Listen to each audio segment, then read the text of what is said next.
Well, you have now made a significant shift in energy in a variety of ways.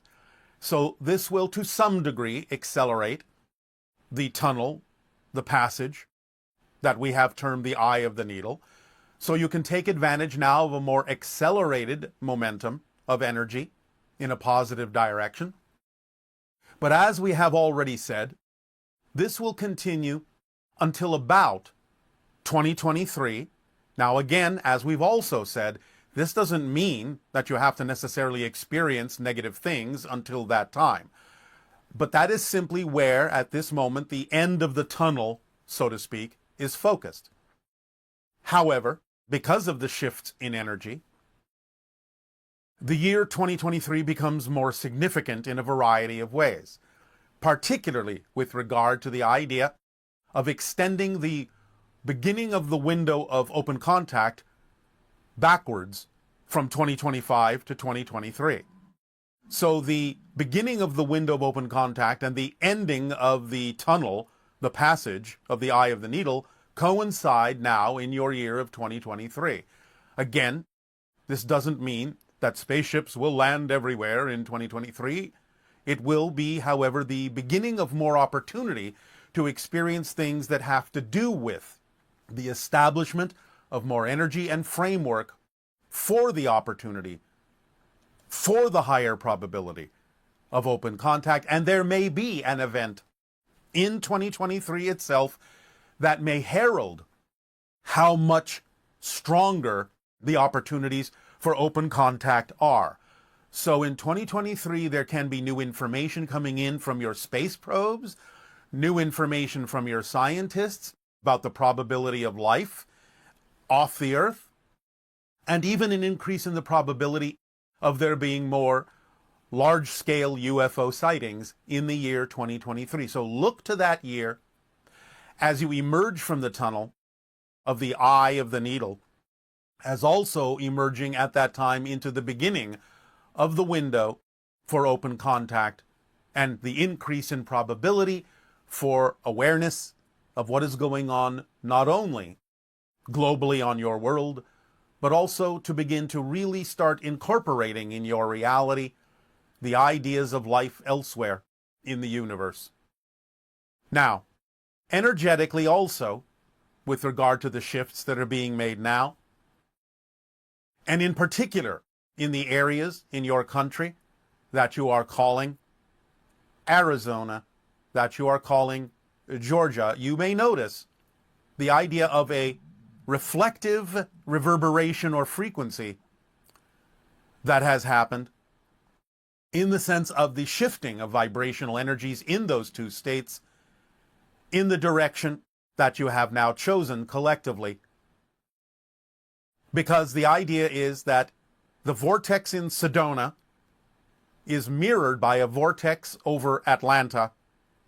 And in the idea of the balancing of the energy that we have been assisting all of you with by pumping a more balanced energy into the vortex in Sedona and it being mirrored by the vortex in Atlanta, you have witnessed physiologically two things. Number one, the shifting of energy in those states to a great degree, going in the direction of the choice that you have made politically. And also, this happened by the occurrence of more individuals coming into the cities in those two states that are representative of a different demographic. You could say, in some sense, that Atlanta now exhibits far more of the energy of California, specifically more of the energy of Los Angeles, and specifically more the energy of Hollywood, because of the demographic shift of many people relocating in the Atlanta area that are involved in the same kinds of activities that you find in Hollywood in terms of film and television creation. So the idea is that the shift of the West Coast energy is now more shifting to the East Coast and the southern areas because of the connection between the two vortices, also between Sedona, which is also receiving, and Phoenix, which is also receiving more of the demographic of the West Coast as people relocate to those areas that bring that kind of energy with them. and seeing it mirrored by the Atlanta vortex. So many things have shifted subtly over the last few years that are now revealing themselves vibrationally in the kind of energy output and the kind of choices being made by the people having relocated to those particular vortices, and the energy of the balance that we are assisting you with coming through those vortices in a way that is drawing more people to those areas to balance out the demographic energy and vibrational reality of what is happening in your country. That is what we will say for now about that subject. Okay, and I suppose tagging on to that is the election and what happened today with Biden being elected. How has that impacted the window of commerce? I have already answered that. So that's essentially part and parcel of the change in leadership. It is a change in the choices being made that is reflected by the idea of the leadership. Okay, thank you. Yes, because the leadership is calling for unity. The leadership is calling for the idea of connectivity and community at this point, which will enhance and increase the probabilities for open contact, because it requires the idea of community, connectivity, and those kinds of frequencies and states of being in order to increase the probability of open contact with other communities among the stars. I see. And this is why it has come down to the idea of stretching backwards to the year of 2023 as the new beginning of the window of open contact, rather than 2025. Okay. Can you comment on the intense polarization that's been occurring in relation to the coronavirus and the election? Well, it's all interconnected. It's all interconnected with, again, the energy of fear or the energy that is positive. So all of these things in your society are going to be reflective of the polarization that you have all created with regard to the revelation, shall we say, or the revealing of the different kind of energies that have lain within many people on your planet for quite some time. But this brings out into public relief, into very broad, strong relief, the idea of the energies that have been simmering under the surface for a long time and are now being exposed, so that, again, bringing everything out on the table to see exactly what energy states exist within your different societies and cultures, you can deal with it and begin to more clearly make the choices that you prefer for what kind of a reality you prefer to experience. As we've said before, this is simply part and parcel of an extension of bringing everything out on the table, positive and negative, so that by seeing more clearly the negative that exists, you can then, by contrast and comparison, make it easier for you to decide what kind of a reality in a positive sense that you prefer. So it's all interlaced, it's all interconnected. So would you say that part of our contact timeline is very dependent on us reaching out across the aisle, in a sense? Absolutely. Coming together and working in a state of perhaps more towards compromise. In a sense, yes. More a state of balance, and also more the opportunity through conversation of various kinds to really explore why people make the choices they make. Instead of simply reacting to the choices on the surface, it's about really getting together and exploring why those choices are made. Because when you get down in conversation to the real, as you say, nitty-gritty of why people make the choices that they do, what it is they may be afraid will happen, what it is they are seeking to feel within themselves in terms of self-empowerment, when you can allow the conversations between differences in perspective to really get down to the common reasons why people make the positive or negative choices that they make, then you really form a basis for real understanding, real communication, and real self-realization and recognition within each and every individual about why it is that they do go in the direction that they go, why it is they are making the choices that they're making, because you get down to the basic concepts of what it is that people really desire to feel, to experience,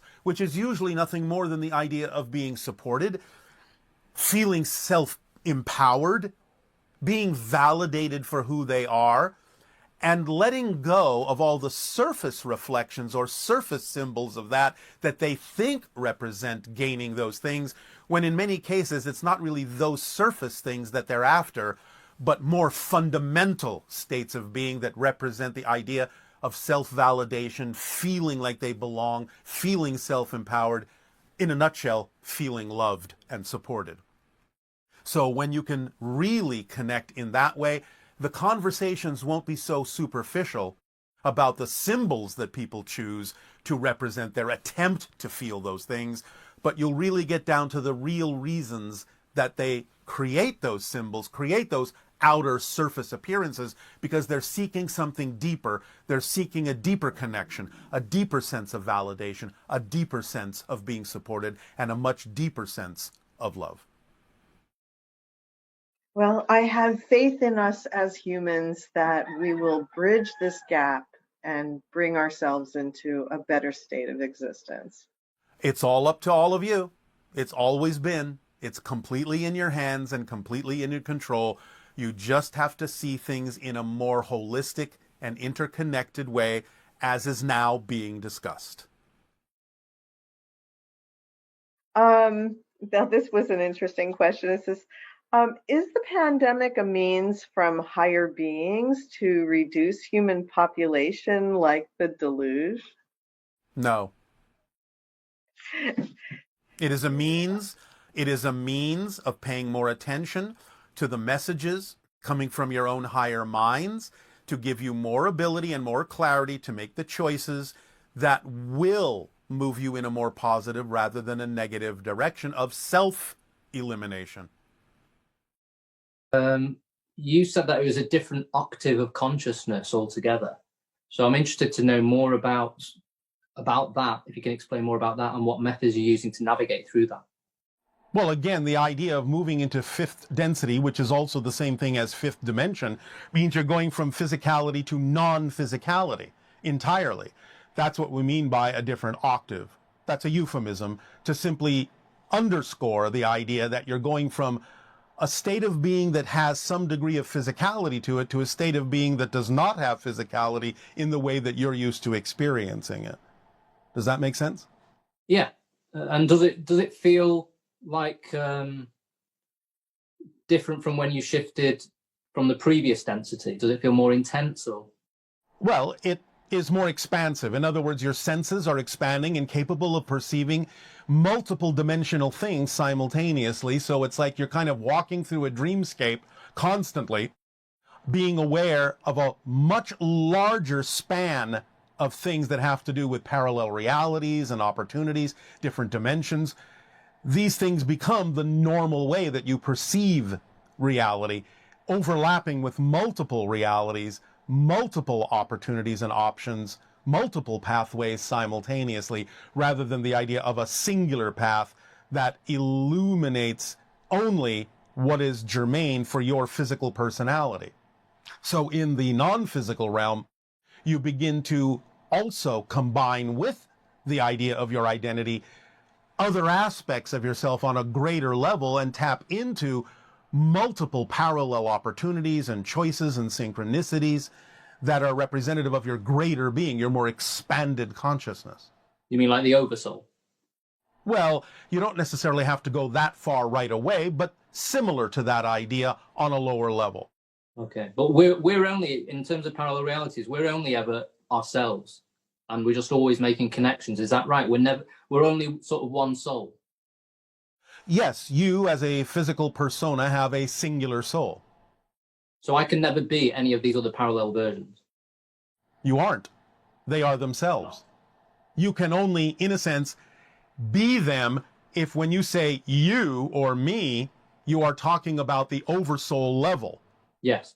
So if you're saying I, as the oversoul, am all of these different entities and individuals, then yes, that's more precise. But you as a single individual personality, no, that's an extension of an oversoul, and therefore it is a singular expression. From the soul perspective, I've got one soul, and all those parallel versions have their own soul. Correct. Right. Okay, thank you for that. Right, I've got a question for you here. So I want you to imagine now that you're human and you're on Earth now. I don't have to imagine it. Remember that in the classical way of looking at things, the channel is one of what you call my past selves. That's true. I just mean kind of from where you are right now, as you as an individual. So if you were speaking to an extraterrestrial now, the way we are to you, yes, from Earth, what question would you ask if you only had one question that you could ask? How can I be more myself? That's why we've been delivering information to that end to all of you. How you can be more yourself. Because when you are your true self, everything else takes care of itself automatically. Everything falls into place automatically. So I would ask the one thing, as we're sharing with you in terms of answers, the thing that would allow all things to function more automatically and fall into place more easily, to be yourself and allow for unity and harmony to exist on the planet. And that's following the formula again then. Yes, it is. That's why we've boiled it all down to that for you, so that it's simple and you don't have to overcomplicate it or overthink it. Just follow the instruction manual. The way we have distilled it down is designed to exactly accomplish the answer to that particular question. Okay. Who am I? Exactly. Who am I? I'm asking that every day to myself. But all you have to do is follow the formula to figure that out. Remember, the formula doesn't leave anything relevant out. It contains everything and the answer to every question that's relevant and important for you that you might ask in your life. But if everything changes except the laws, then the formula never changes, does it? No, because that is a description of the structure of existence that doesn't change.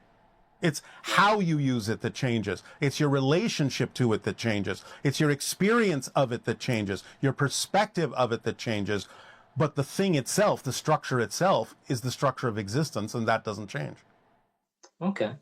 You mentioned that it doesn't change. Perhaps this will clarify it for you. It doesn't change because in and of itself, it's timeless. It just is in the now, completely and utterly. Doesn't experience the idea of time. Time is within it. It's not subject to time. Time is subject to it. That's why it is what it is and never changes, because you need the experience of time in order to have the experience of change. And then it's beyond time. Logical. Yes. So, you mentioned the Uber civilization around Bernard's star, that we would one day become first contactees for them. I just wonder what challenges and innovations they're going through right now, from where they are, from your perspective, that you can see. Well, there are many different things going on in their civilization. One moment.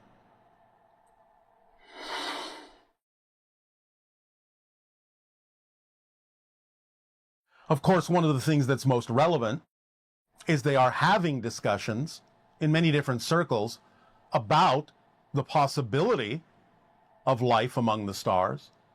It is something that many of them have been considering for a little while, and they have been using whatever simple technology they have to speculate, similarly to what Earth has been going through, as to whether or not there is life among the stars. So it's one of the things they are discussing. Okay. And do they feel that it's possible? Do they feel that they're going to get there? Or do they have doubts the way we do? Some of them have doubts about it, yes. And they're not human, I take it? They're humanoid, but they're not human. Okay, so they've got some of our genetics. Yes. Okay. And what other genetics are they made of? Do they have? There is no reference point I can give you for that exactly, other than the fact that they're not too dissimilar from you, and therefore they obviously share some genetics with you, but some of the other things that are combined in that are not exactly the same and are not familiar to you in any way I can describe. And, in terms of synchronicity, the number 55 has followed me around since I was all right. 15, every 7-8 times a day. Yeah. And I used to think it was a bad thing, and then I realized it was actually guiding me in a good thing. Well, that's the use of synchronistic numbers. Sometimes they'll act as road markers to let you know that at that moment you're in the proper state to be yourself and act from that state. It's like saying I'm seeing a road sign that tells me I'm on the right path and I'm in the correct vibration for myself at this particular moment. For you, the idea of 55 is like the number of double humanity. Right. Okay. That makes sense. Great. Well, thank you, Bashar. It's been a pleasure as always, and have a good day. And you as well. It is our passion and our pleasure to interact with you. Good day. Shiva. Aveo.